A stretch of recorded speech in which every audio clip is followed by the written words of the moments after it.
നമ്മളുടെ സംസ്ഥാനത്തെ വിദ്യാർത്ഥികൾക്ക് ഏറ്റവും പുതിയ ഒരു അറിയിപ്പ് നൽകിയിരിക്കുകയാണ് സംസ്ഥാന IT മിഷൻ. അതോടൊപ്പം തന്നെ നിലവിൽ വിദ്യാഭ്യാസ വകുപ്പിൽ നിന്ന് പോലും ഈ പ്രധാനപ്പെട്ട കാര്യങ്ങൾ വന്നിരിക്കുകയാണ്. നമ്മളുടെ വിദ്യാർത്ഥികളുടെ, അതായത് നമ്മളുടെ മക്കളുടെ ആധാർ കാർഡ് പുതുക്കലുമായി ബന്ധപ്പെട്ട ഏറ്റവും പ്രധാനപ്പെട്ട ഒരു നിർദ്ദേശമാണ് ഈ സമയത്ത് വരുന്നത്. ഈ വീഡിയോ അറിയാതെ പോകരുത്. കാരണം 5 വയസ്സ് മുതൽ 7 വയസ്സ് വരെയുള്ളവരും, അതോടൊപ്പം തന്നെ 15 വയസ്സിനും 17 വയസ്സിനും പ്രായത്തിന് ഇടയിലുള്ളവരും, അതായത് ഈ പ്രായപരിധി കൂടി ചേർത്താണ്, അവരെല്ലാം തന്നെ ബയോമെട്രിക് അപ്ഡേഷൻ ചെയ്തിട്ടില്ല എങ്കിൽ എത്രയും വേഗം അപ്ഡേഷൻ ചെയ്യണം. ആധാർ കാർഡുകൾ അസാധുവാക്കപ്പെടാൻ സാധ്യതയുണ്ട്. അതായത് പല സേവനങ്ങൾ തടസ്സപ്പെടാൻ സാധ്യതയുണ്ട്.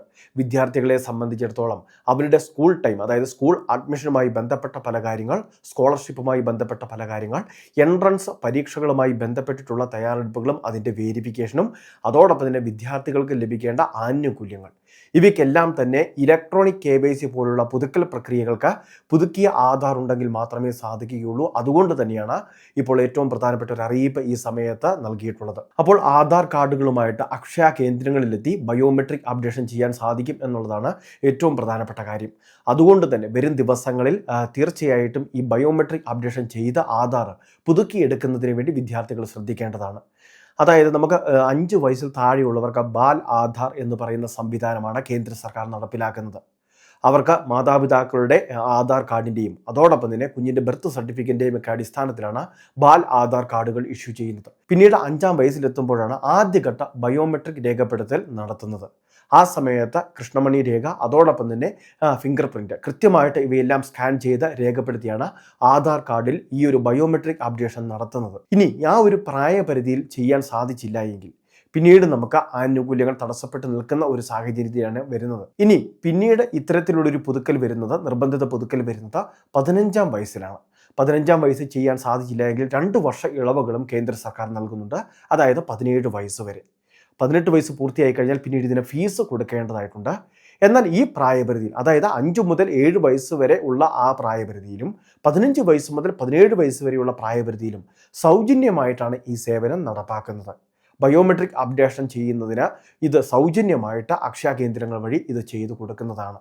അപ്പോൾ അതുകൊണ്ട് തന്നെ ഇതിനു വേണ്ടി കൃത്യമായിട്ട് എത്തിച്ചേർന്ന് ഇത് പൂർത്തീകരിക്കുന്നതിന് വേണ്ടി വിദ്യാർത്ഥികൾ ശ്രദ്ധിക്കുക. രക്ഷിതാക്കൾ തന്നെ ഇതിന് മുൻകൈ എടുത്ത് വേണം ഈ കാര്യങ്ങൾ ചെയ്യിപ്പിക്കുന്നതിനും. ഇനി അത് മാത്രമല്ല, ഇത് ചെയ്തു കഴിഞ്ഞാൽ കൃത്യമായിട്ട് നമ്മളുടെ വിദ്യാഭ്യാസ സ്ഥാപനത്തിൽ അറിയിക്കണമെന്നും, ബന്ധപ്പെട്ട സ്കൂൾ മേലധികാരികൾ ഇത് കൃത്യമായിട്ട് സൈറ്റിൽ അപ്ഡേഷൻ ചെയ്യണമെന്നും, അതായത് വിദ്യാർത്ഥികളുടെ രേഖപ്പെടുത്തലുണ്ട് കൃത്യമായിട്ട് വെബ്സൈറ്റുകളിൽ, അതുമായി ബന്ധപ്പെട്ട് വിദ്യാഭ്യാസ വകുപ്പുമായിട്ട് ബന്ധപ്പെട്ട നമ്മളുടെ ഫയലുകളിൽ കൃത്യമായിട്ട് ഇത് രേഖപ്പെടുത്തണമെന്നൊക്കെയുള്ള പ്രധാന നിർദ്ദേശമാണ് ഈ സമയത്ത് വന്നിട്ടുള്ളത്. അതുകൊണ്ട് തന്നെ വിദ്യാർത്ഥികൾ ഈ പ്രായപരിധിയിൽ ഉൾപ്പെടുന്നവരുണ്ടെങ്കിൽ തീർച്ചയായിട്ടും ഈ കാര്യങ്ങളൊക്കെ ഒന്ന് ശ്രദ്ധിക്കുക. കാരണം പിന്നീട് അവർക്ക് ബാധകമാകുന്ന വിവിധ ഡോക്യുമെൻറ്റുകളിൽ, വിവിധ സേവനങ്ങളിൽ തടസ്സങ്ങൾ നേരിടാൻ സാധ്യതയുണ്ട്. അത്തരം തടസ്സങ്ങൾ ഒഴിവാക്കുന്നതിന് വേണ്ടി തന്നെയാണ് ഈ ക്രമീകരണം ഈ സമയത്ത് കേന്ദ്ര സർക്കാർ അതോടൊപ്പം തന്നെ സംസ്ഥാന സർക്കാരുമൊക്കെ അറിയിക്കുന്നത്. അപ്പോൾ തീർച്ചയായിട്ടും എല്ലാ രക്ഷിതാക്കളും ഇതൊരു പ്രധാന അറിയിപ്പായിട്ട് തന്നെ സ്വീകരിക്കുക. എത്രയും വേഗം ഇതിൻ്റെ നടപടിക്രമങ്ങൾ പൂർത്തിയാക്കുക. നിലവിൽ ഇത് ഈ പ്രാവശ്യം ചെയ്തിട്ടുണ്ടെങ്കിൽ, ബന്ധപ്പെട്ട പ്രായപരിധിയിൽ എത്തിയപ്പോൾ പൂർത്തിയാക്കിയിട്ടുണ്ടെങ്കിൽ ഇനി ഇത് ചെയ്യേണ്ട ആവശ്യമില്ല.